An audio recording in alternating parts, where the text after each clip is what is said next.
Chad, all you ever do is scold me. I mean, you go to my pages. Let's not make this a personal beef between two people. Has nothing to do with the topic. But yeah, okay, yeah, I'll move on.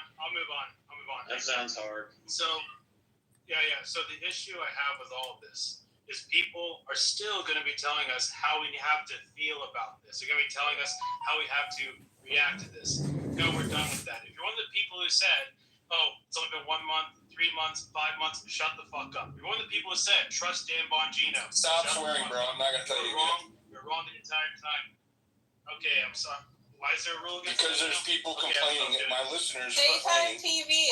My listeners are complaining about the swear words. They're around their kids. They're with their families. Okay, and they get precedence over the speakers. That's why. Okay, so please just adhere to what I'm asking you. It's summer break for the kids. They're home. All right. Okay, I got it. And they're gonna be telling us how we have to react, how we have to feel about it. And honestly, I'm tired about that. I'm tired of being told that how I have to feel. I know what's right and what's wrong. I feel really bad about this. I know it's terrible. And people are saying, oh, no, good things were done. No, it does not matter, guys. We were promised that there was going to be transparency. There was going to be arrest. All these files would be released in length, in detail. And what they do, they say, oh, it no longer exists. There's no way around this. They screwed us over. This is something that I cannot overlook. And if you're telling people, oh, well, you shouldn't feel this way, you're insane. I'm sorry, you are just insane. You're the same people who are telling us to trust the plan the entire time. The same people are calling us fake MAGA and traitors, for putting pressure on them and saying, no, you need to get on this. You need to arrest the deep state criminals. You need to release the files. No more excuses. No more moving the deadlines. I mean, I've seen others and also myself get attacked over and over for this. And that's what happens. You're part of the trust the plan cult. This is what you get. Astronomical magnitude of humiliation and betrayal. So congratulations. This is what we got for that. I'm hoping everyone learns a valuable lesson from this, realizes you cannot trust the government. It's not just some little fun thing we say. No, you literally can never trust the government, and you have to put pressure on them to do the right thing and to get back on the right track. So, as it goes with MAGA, I was hoping this would be like an America First movement, not just, follow one man to hell or follow one man into this shit show. I'm hoping that, now we can actually fight for things we believe in and not just say, okay, we're just going to trust whatever direction they go in, because Donald Trump, this made it clear that he supports what the FBI and the DOJ did, that he supports them not releasing the files, not arresting anyone, not giving a jack what. So I have a problem with that. I'm not willing to follow a man who does that stuff. I'm going to cheer for him when he does the right thing, but right now I'm no longer a supporter. I was already on the fence, but now I'm done. Unless it gives us real mass deportations, this administration is a joke. Just full on a joke. I don't trust him at all. You're allowed to feel that way. Thank you, Philip. Go ahead, Michelle. You've been waiting patiently. Sorry about that. Hey, that's no problem. Thanks, Diligent. It's been a while since I've been in a space, but this has been great. I've really enjoyed listening, and I love your passion for this issue. I was sitting here thinking as I was listening the last hour or so about what a convergence we live in this time right now, where there are people, and I so appreciate you for this, who will just stand for truth alone, let it stand alone, not get into parties. And this is what I think. I believe in America. I believe in the experiment. I believe in the Constitution. I don't think in terms of having to burn it all down, but I do wholeheartedly agree with Dustin that this has to come outside. It has to be pressure put on outside of either party or voting our way into or out of this. I'm from Omaha. I live in Kansas City now. So I did a deep dive about 15 years ago on the Franklin cover-up. And I often think of what it would have been like had we had the access to social media and getting the word out and doing research had it been at that time. Did you know that King, the guy, the kingpin of that, he never served more than 10 years. They only got him on financial charges, never anything sex or sex trafficking.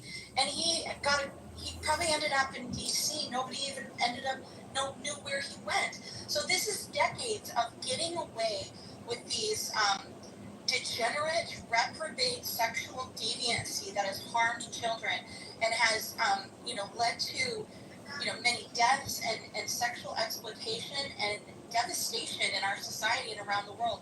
And I think that this is exactly what we need. I don't know where things are going to go from here, but I do think that this is the way to do it, is to keep the pressure on. And somehow, even though we don't see the, what's going to be the way that this is going to, how is this going to remedy?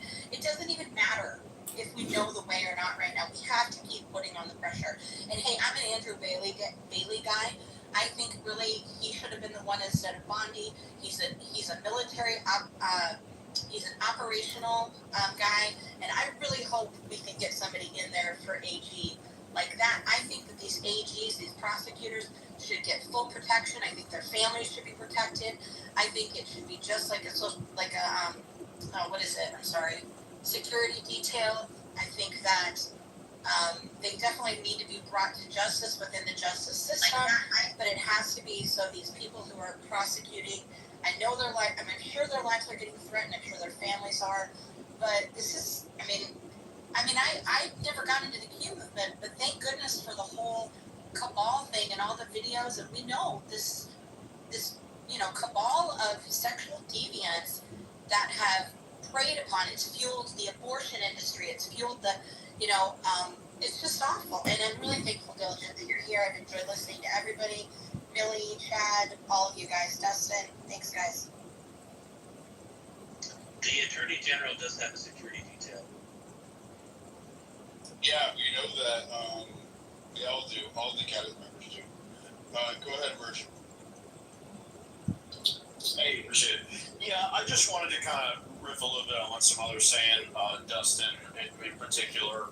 And I think that there's kind of if you just kind of take a step back here and just look at reality and politics such as it is, and most of us have been in this sphere and commenting on this for the last few years. And I think there is an underlying, I always listen to, there's the people that are, delusionally optimistic. Oh yeah, Trump's going to give us everything. He's going to lead us into battle like Genghis Khan, and we're going to take everything back. And then there's the doomers that are like, Trump is just a psyop to make us think that he's, he's just a psyop for the deep state, so that we think we're going to get stuff and we're not going to get anything. And I think the answer inevitably is somewhere in the middle, because politics is inevitably the art of you're trying to negotiate between the base and the supporters who elected you, and the voting blocks that put you in office, and the entrenched interests that, to one degree or another, are also their key supporters, right? And I think that what this reveals is, I don't think it means Trump is in on it. I think what it reveals is that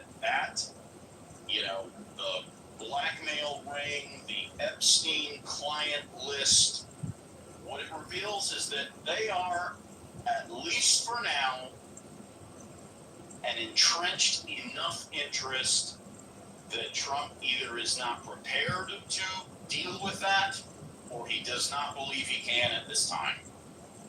And, it might be something that I think that's a very difficult pill to swallow, but I think at a bare minimum, that's what everybody should be. It's a bitter pill, but that's what everybody should be swallowing at this point. I don't think that means that we're not going to get anything we want, and I do think Trump is still going to make progress on some of the issues that he has been working on, but I think that's the reality. Also, how humiliating this is. Everyone who voted for Donald Trump and this happens, it's humiliating. And it's just not right against his own voter. Yeah, I would. I don't see. How do you think the Democrat fundraising efforts are going right now? I bet you they're going pretty well. I'm not denying that this is a black state. I don't think anyone's voting for Trump over Kamala Harris. It's humiliating, frankly. I don't regret my vote. I think that's ridiculous. I also. And to be clear, the Democrats are not any better. Just to be clear on that, the Democrats, they could have released it for 4 years. Yeah, they're also gonna. They didn't even try. They didn't even vote for it. But I do want to talk about. side went out of the way and said, hey, we got truckloads. Hey, it's on the desk. Hey, we're going to release the files. Hey, these influencers stand around the White House and hold these binders to the entire world. I mean, why in the world would you do that if you're not going to release it? My God, that was just not very smart. What happened to the 200 files of the SDNY that they wouldn't turn over? Oh yeah, I remember at one point they said that was the reason. Oh, the real files are up there in New York, and then they had them all shipped down. Then we never heard another word about it. See, this is what's so confusing, and I just want to clarify what you guys are really touching on. Because we have this synopsis that there's no client risk. There's a synopsis that he wasn't, I guess, blackmailing people, and that he didn't kill himself. That's the truth that the government wants us to accept. But even according to their own claims, I mean, that doesn't mean that there wasn't trafficking of thousands of children.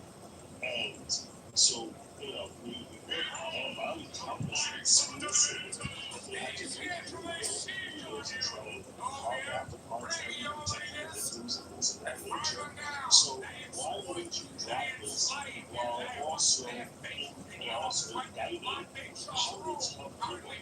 And it's true that they're not good people, whatever reasons it's really fetish to, but they won't accept the government story. Why would you not be indicting these people who are all victims?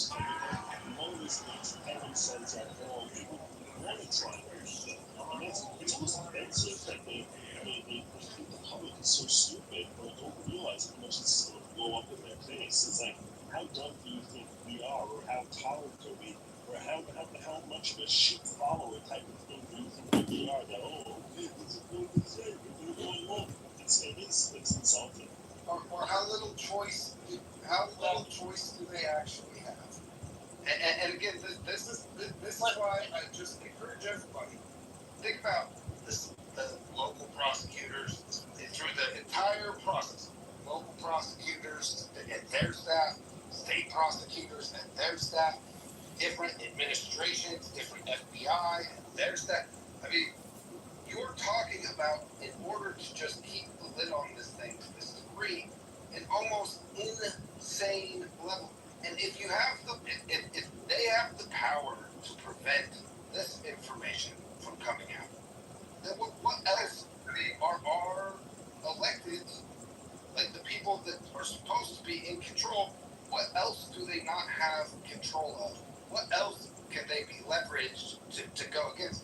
It obviously, the announcement is so ridiculous. We have planned this, right? Like we know Prince Andrew is implicated in this. We know a lot of people who regularly attend the diet.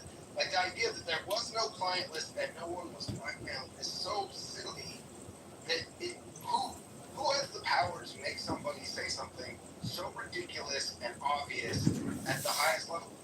And how are we supposed to do anything if Trump and that team in particular is forced to toe that line? I think so. We really got to consider.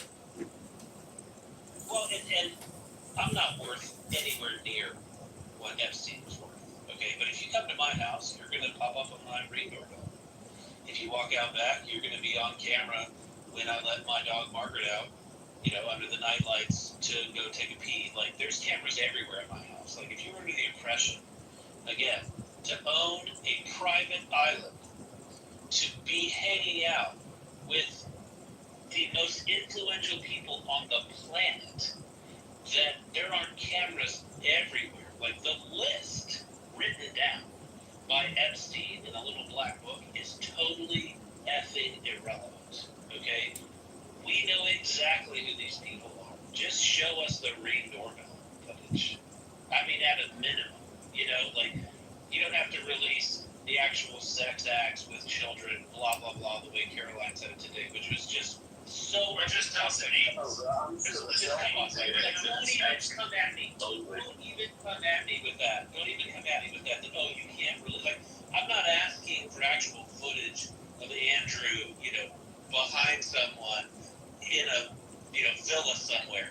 I'm just asking for the evidence that person was in there and you got Andrew walking through the front door. And to say that doesn't exist, or that I am closing the main doorway and the side entrance. I mean, dude, there can be cameras everywhere, Diligent. Like, come on now. Like, The camera's on the corner from the city of New York. I have cameras from Madison and Park. I have a couple of big guests coming in shortly, so do me a favor, you guys. Bottom right corner, repost the space. I want to go to some of these people with their hands up, and then we'll open it back up. Jennifer, did you? There's someone who wants your hands up. I don't know. Is it not up? you can drop me for space if you want to do whenever you need to. Just Well, I Whenever was you're done wondering, talking, you can drop yourself. You're doing all right. I'm just wondering why Prince Andrew would settle with Virginia Giuffre for what, $5 million? Or was it more? It's like, there was no, fire where there was smoke. It just seems weird Yeah, that you would she's dead. settle with someone. Yeah, and she's dead. But look at how many But that she I got hit pointed by out a bus, before. and that didn't work. She No, shot she- herself, right? Yeah, but listen, the point is that all of the people who have been associated with Jeffrey Epstein, including Epstein, are now mysteriously dead. Right? John, Luke, whatever the hell his name is, Virginia, Jeffrey, there's a whole list of them. There was a New York Post article that they did. So why are all these people dying? And why are they settling out of court if there's nothing that the American people need to know? Hey, Diligent, I'm about to have to leave. I just want to ask one question before I go. That's it. Go for it, brother. Yeah, I guess it's a question for everyone. I really don't have it in my heart to be stained by this, for the next 5 or 10 years or forever long. So, are we just going to accept this, or are we going to do something about it? What can we do, Phil? What's the plan exactly? That's The question. first step is not accepting it. I certainly appreciate you guys letting me come up and just share some thoughts. I really felt the need to vent. Hope I'm not jumping line here. But, this isn't a red or blue issue. This isn't a Democrat Republican issue. This is a basic human goodness versus evil issue. These thousands of children that were trafficked. What's sad is there's no justice for them on this side of the grave. It looks like this has all been swept under the rug. Well, it really does make you feel like it. You feel powerless. And you do wonder what can be done, right? I mean, we thought that having our voices heard at the ballot box would make a difference. But when there's evidently this kind of power that's not elected by the people and for the people, it really does push you towards either resigning to the fact that this constitutional republic is done, or it pushes you to the other extreme, which I won't mention, out of fear that someone might come visit me. But that's the sadness of it. Your heart just breaks for the thousands of victims and the witnesses that have been silenced by their own death. And you wonder what you can do. And I think it's very frustrating when we see that really they're all a part of one big club and we're not a part of that. So then the question is a third party approach the right approach? Well, I'm 45 and I've seen some of those third party approaches over the years. I would say that with the tools that we have today, there might be that opportunity to really organize. I don't know, but I'm just very heartbroken today. Well, quick question, Sugar. Yeah. Instead of having the third party run the general election, Right. might be a way to have our third party run in the primary, the Republican primary. That way we can actually get our handpicked people to run the primaries. Is that not even possible? No. You can't run in a primary for a party that you're not part of. I think what we have to do is we have to limit the terms on some level. We have to call a constitutional convention of the states, if that's even Oh possible. my God, hell no. You are not opening up the Constitution with the very idiots that are fucking us. Sorry. We're not going to turn this into an America party shilling faction. We're also not going to turn this into a mention of the states. It's already been declared, even by you, Dustin, that there's no way to vote your way out of this. It's operated on that premise. I would like to propose some real things that I think need to be done. Okay, what's the solution? It's not a big. There's not a party that Mute makes your mic, Sugar. There is no magic silver bullet. Don't get me wrong. However, we need to push the Overton's window. You need to demand that there are candidates that call for wholesale Bukele-style jailing of government officials at every level. We have to push what is mainstream and acceptable by moving the Overton's window and demanding extreme judicial and legal and criminal action against all kinds of people. And I think we started that a little bit, which is why we're so upset that we sent people in that we thought were going to do it. Our job is now to quadruple down on our demands of what any candidate says as far as how far they're willing to go and how many people they're willing to arrest in order to clean the system out. Like, we have to push the Overton's window. If not a party, then maybe, Dustin, like we discussed earlier, maybe we could start like some type of group that, like an unofficial party, but like within the Republican Party that we can have run against. Oh, like MAGA? You mean like MAGA? No, guys. Donald Trump has endorsed a bunch of people that were bad. All right, so I wouldn't say quite like that. Different. Like we ourselves, we would choose them. We would actually have control over it. Something different. Why not try it? What do we have to lose? How are you going to have control if you're not in an organized party? Okay, I have a solution to present. So a lot of times, if you want to hurt the politicians the most because you're pissed off at them, you got to do it with your wallet. Okay, these guys are always calling up asking for money.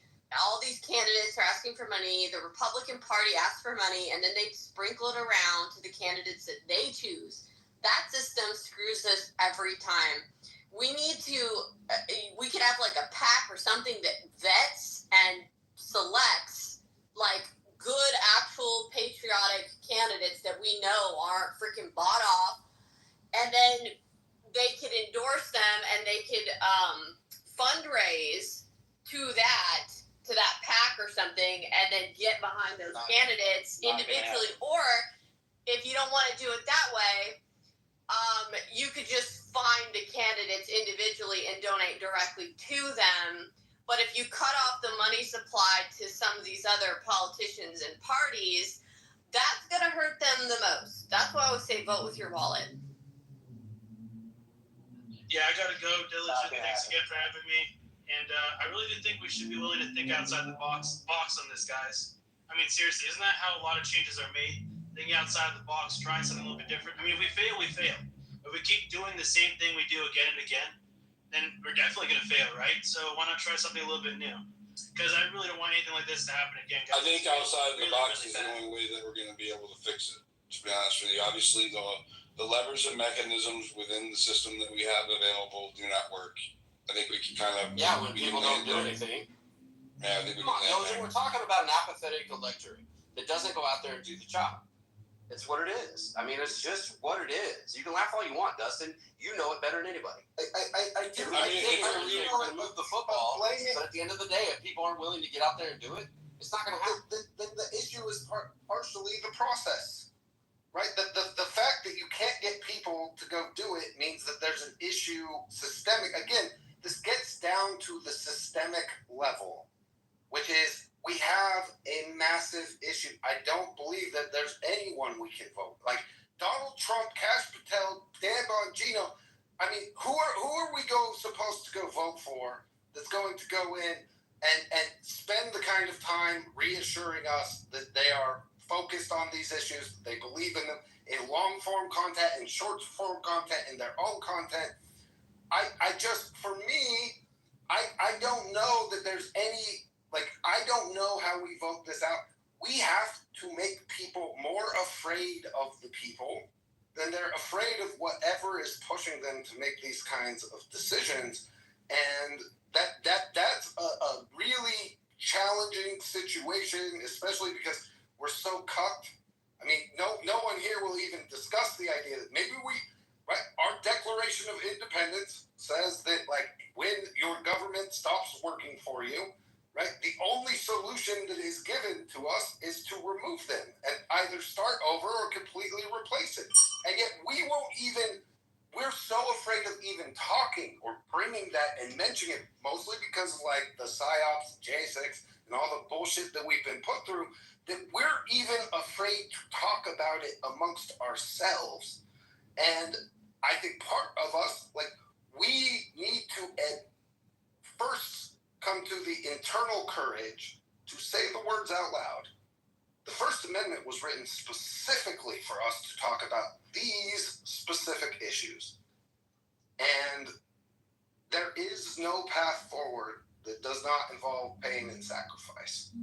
At the end of the day, we either, like, there will be people who suffer and there will be pain, and, right, you will come under attack again and again, like many of us have for a long time, in order to, like, advance it. But it starts with us having the courage to say the words out loud. And I can't tell you how many times in this space alone I've heard people self-censor having a discussion about maybe it really is time for us to take them all out simultaneously, not violently, but also not. I've heard numerous people on the stage say that if it needs to all burn down in order to fix this, then it needs to all burn down, including Chad and myself. What does that mean? I mean, let's talk pragmatically, okay? Dustin, Dustin, I want you to speak plainly. You say that we shouldn't self-censor. I want you to speak plainly. Are you suggesting violent overthrow of the government? And I'm not asking this. If you tell me you don't want to say that out loud because you're afraid that the FBI is listening to you, I understand that. But I'm just asking you, like, what is it exactly that you're saying? I'm saying that maybe we need to continue to show up until we shut it down, right? Like, at some point, we have to take to the streets and demand wholesale change. But again, what I'm proposing here is that this is a system. Isn't that what J6 did, though? It's exactly what happened with J6, and we paid a terrible, terrible price for that. Lots of people paid a horrific, life-altering price and sacrifice for it. But if there's ever been an issue that, like, we need to show up and we need to continue to make noise and make things not work until, like, it comes to a head and some things change. What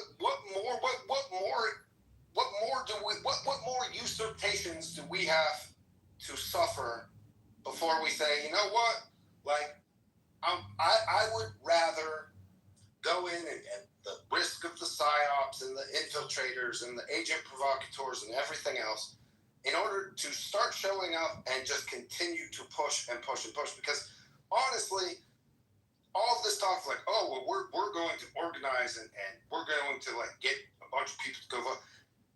Until we start, it starts with talking, and then it starts with protesting in person, and then it starts with not accepting the abuses that come with those things.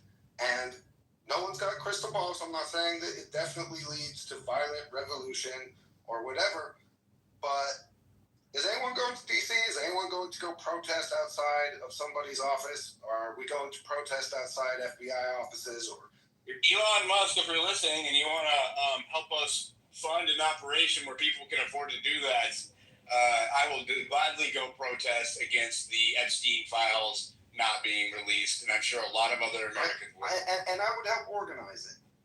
Right, and I would set all other political differences aside with anybody who wanted to fucking stand. I'm sorry for swearing.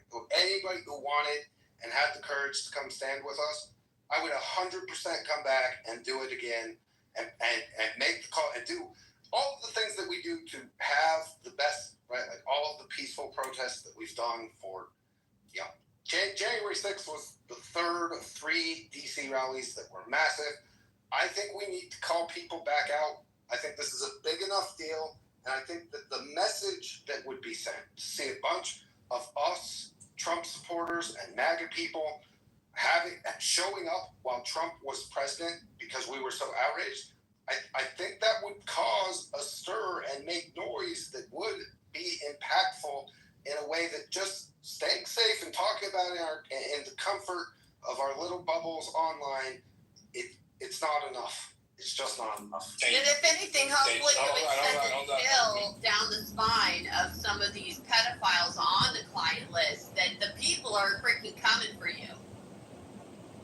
Let me go to Michael Tracy real quick. I would really like your opinion on this, Michael. Go ahead. Hey, somebody just sent me the link and suggested that I speak.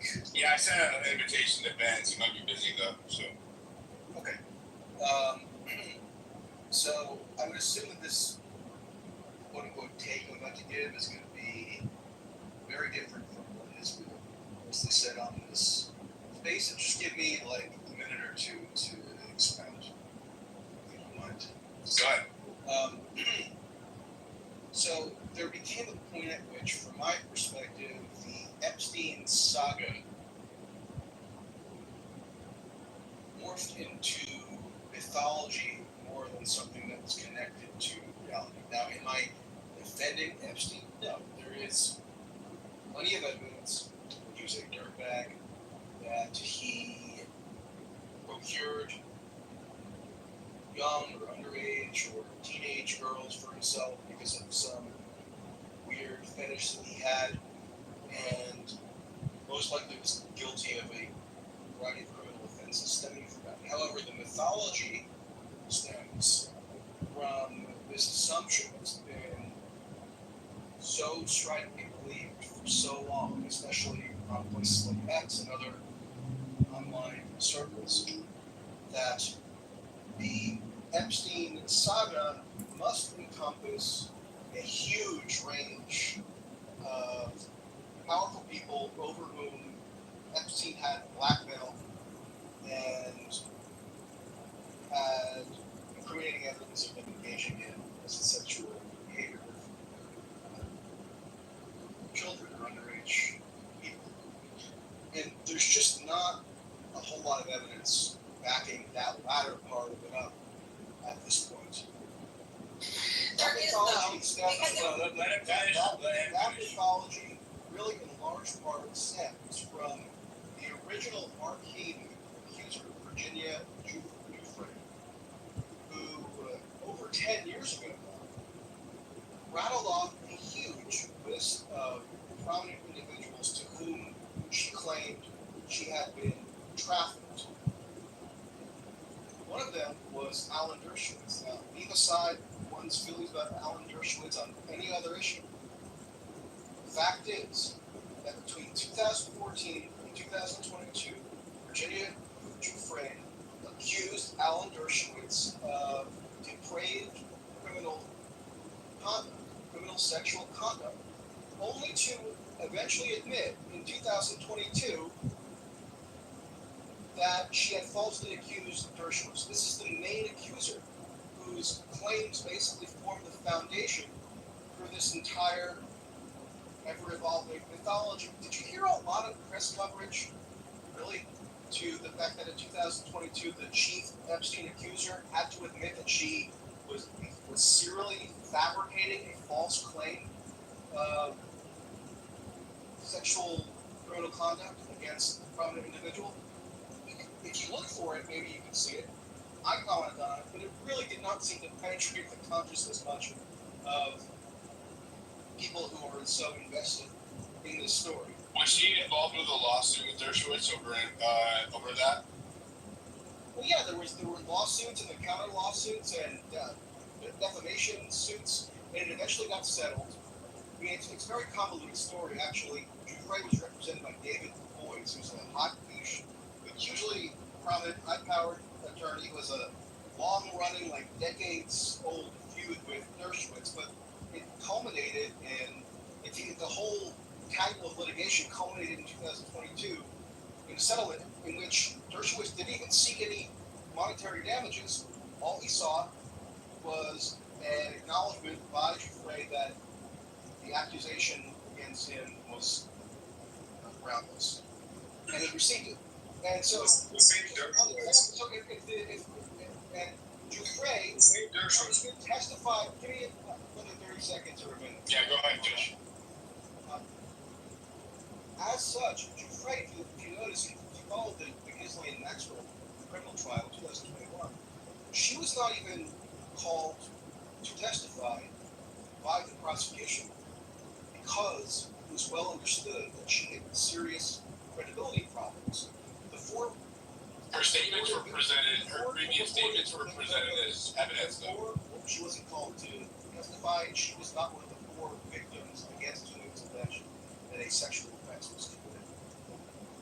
And Dufresne, unlike the four purported victims who were called to testify by the prosecution, Dufresne alleged widespread trafficking, while those four did not. So the ones that the prosecutor actually had to prove beyond a reasonable doubt were credible enough to convict Maxwell did not even allege that they were trafficked to a third-party individual. So somebody beyond Epstein. And that's the core of this whole drama that we're in now, right? People think that there's this massive cover-up, the deep state or whatever, of this extensive list of powerful individuals who have been caught engaging in this illicit conduct and now are going to have their crimes covered up in perpetuity.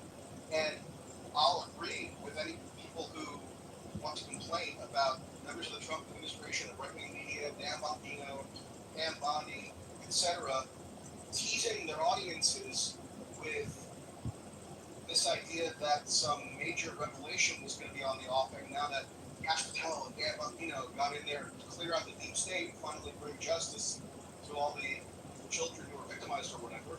That's not really, from my perspective, them participating in a deep state cover-up. It's them just engaging in standard political charlatanism, because that's what Dan Bongino was, as like a Rumble talk radio host who was just eating red meat to his audience. But then once he actually has to filter his podcast ramblings into the higher evidentiary standards of the criminal justice system, then of course he abandons all this scintillating teasing that he had just gotten. So I'm not saying I have the final story on everything related to Epstein. I just think that a lot of this really is overblown. And if you don't even, just to conclude, like last sentence, if you don't even allow for the possibility that the depiction of this whole story has been exaggerated by political charlatans to get everybody excited and think that they were going to be combating the deep state by electing Trump again and getting tenacious deep state opponents like Cash Patel and I just want to correct something you said. In 2019, in 2019, Dershowitz did seek monetary damages against Dufresne for defamation. So one thing that you said was incorrect, which was that she settled on the premise he wasn't seeking monetary damages in the lawsuit, and that she withdrew her statements without the threat of monetary loss. However, this is publicly available knowledge. In 2019, Dershowitz did file a defamation lawsuit seeking monetary damages against Dufresne. So that is some important context. To clarify, just to say that the final settlement did not entail. But there was a threat of massive. But there was a threat of massive monetary loss. At the same time, if you had been accused for nearly a decade of engaging in illicit sexual predation against minors, and the accusation was false, would you not be within your rights to potentially? I'm not saying that he wasn't. I'm not saying that he wasn't. But okay, I'll take that I'll take that clarification. It should have been more precise. Yeah, because it adds to the weight of that she didn't just abandon her position willy-nilly without the threat of some kind of greater loss, as it was being suggested. So I just wanted to clarify. Good logic actually went to Ghislaine Maxwell's trial, so you can comment more to this than I can. Go ahead. Yeah, I'm a New York attorney. I attended that trial every day, so I want to have a little exchange with you back and forth about some positions you took. And I think that it's important for the purposes of intellectual integrity to vet out all possibilities so we can appreciate when we've been triggered to mass think a certain way and knee-jerk react that way, and then and then either eliminate that as a possibility or verify, like you seem to have, that is a likely scenario. So I appreciate just a few minutes to vet that thought out that you were just saying, that this is a fomented mass hysteria about a story which is red meat for MAGA, but that has less legs to it than we've been led to believe. And the reason just to clarify, I'll let you go, but I'm not saying that it's entirely mass hysteria. Obviously, Jeffrey Epstein confessed to procuring young girls or teenage girls to gratify his sexual desires. So, right. Not claiming that part is right. It's the broader mythology that's been constructed around it. The mythology that involves third parties, which is really the key element here. Correct. Whether or not that this entire scheme was designed to feed his individual tastes, or it had a much broader agenda of trying to feed the appetites of other people who might have similar perverted sexual tastes that he has, and then blackmail them, extort them, or ingratiate them himself with them one way or another.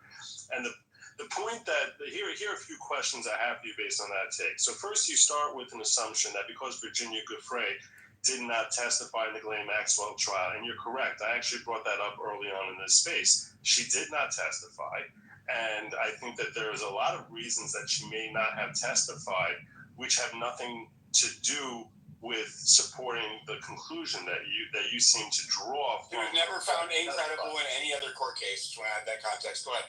Right, and so the point that I'm getting at is Maureen Comey, who is the head prosecutor for that case, specifically charged Ghislaine Maxwell for feeding Jeffrey Epstein's individual appetite.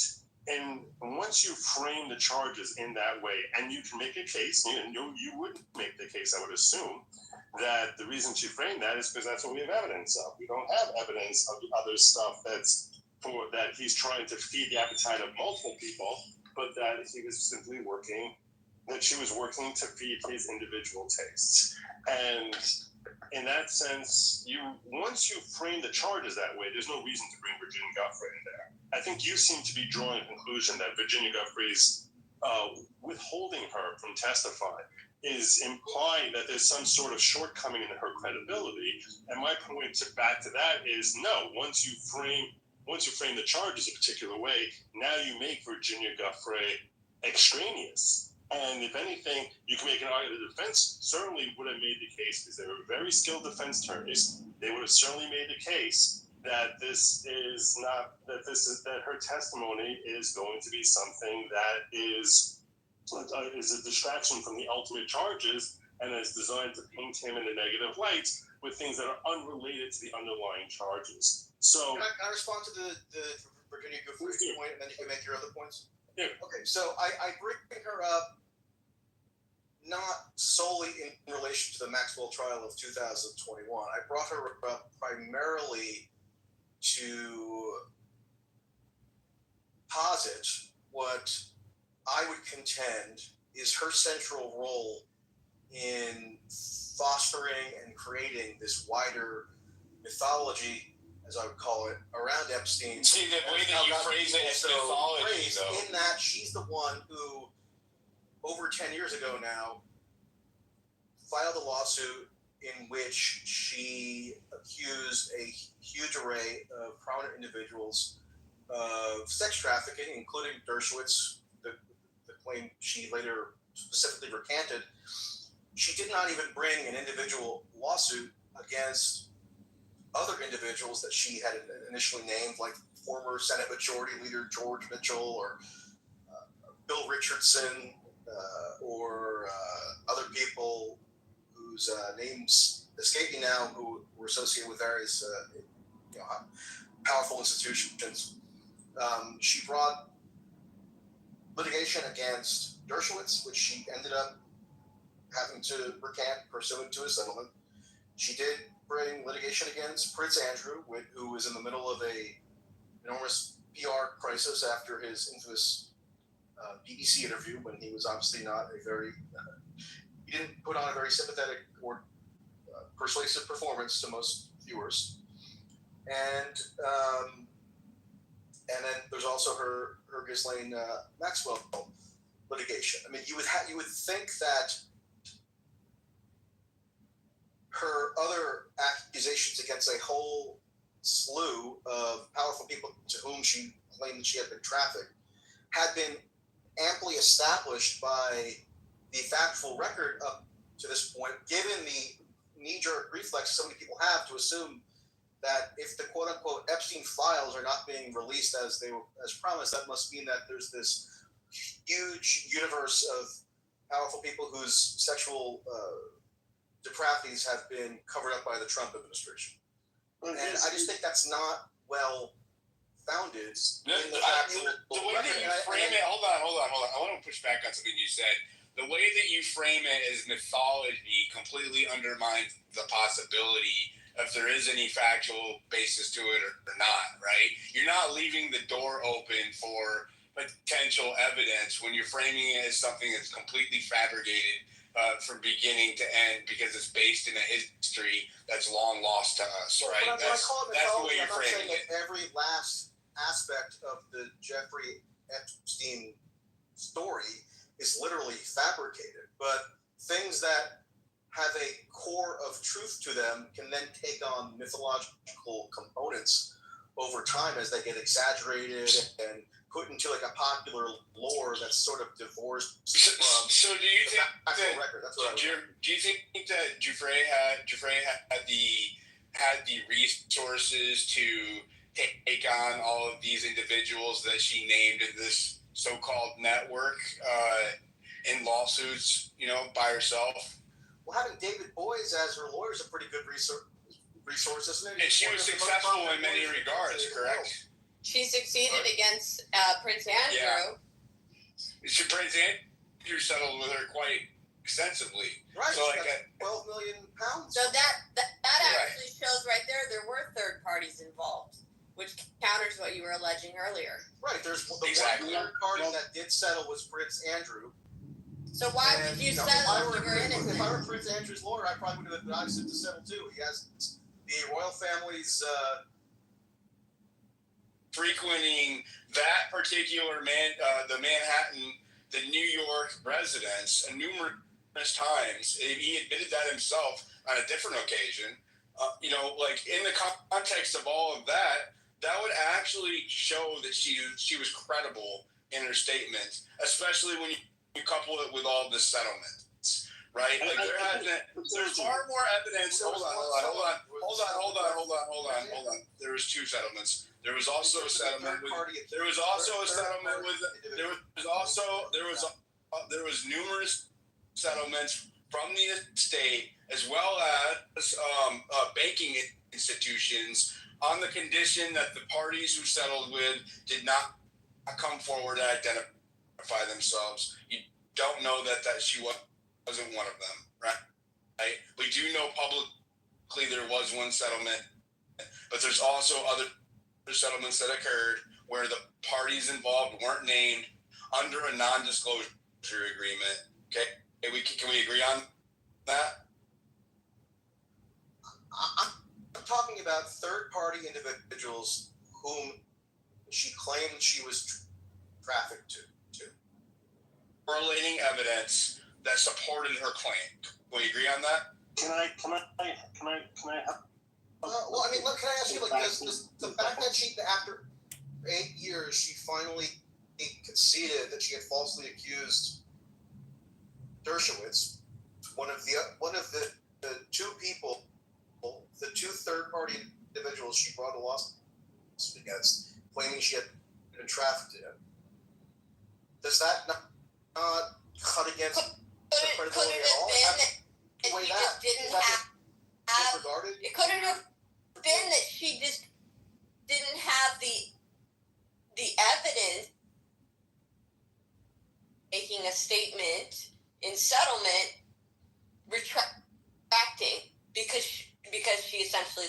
lost the case.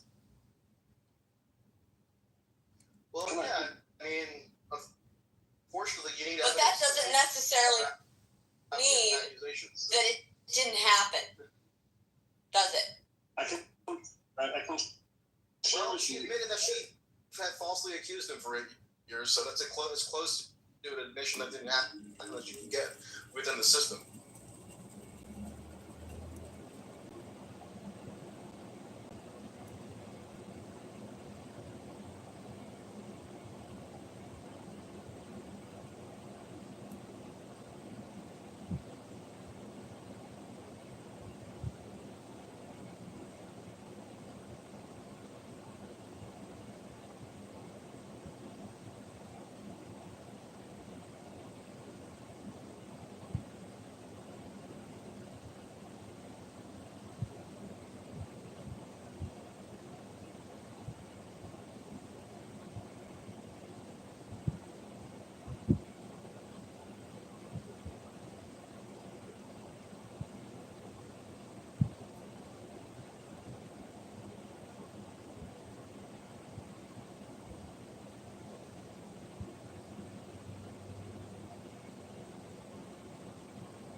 kept talking shit. Like, I thought that was what you clubhouse people like.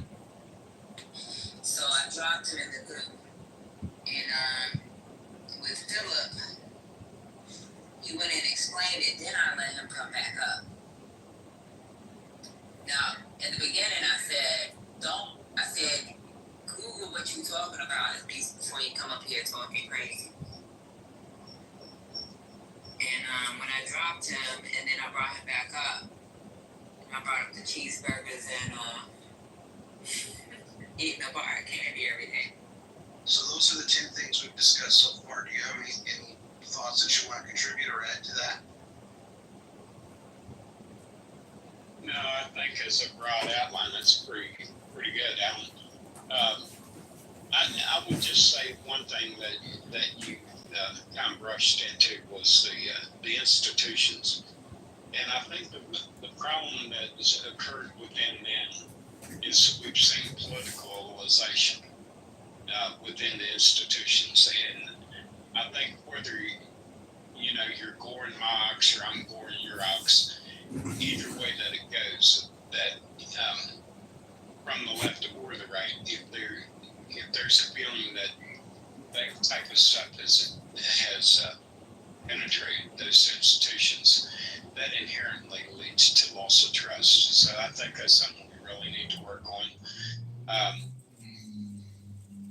But as a broad outline, I think you got a pretty good handle on it, Alan. That's great, Steve, and I am so thrilled you're here. You are one of the people that stimulated me to start doing this, because I think you and I agree on a hell of a lot more than we disagree on. And yet, if you were to listen in Gary's room, this isn't a criticism of Gary, it's just a different type of forum. One would think that we couldn't even be in the same room. One of the things I said earlier is it's much more important to me that we do the right things than that we do things right. And I think we get bogged down very often in discussions about whether we've done something right when we're not even discussing the right things. And I would agree, Alan. I would agree. Good. And Alan, there's the salient point, I think, to this conversation. I think underlying a lot of discussions we have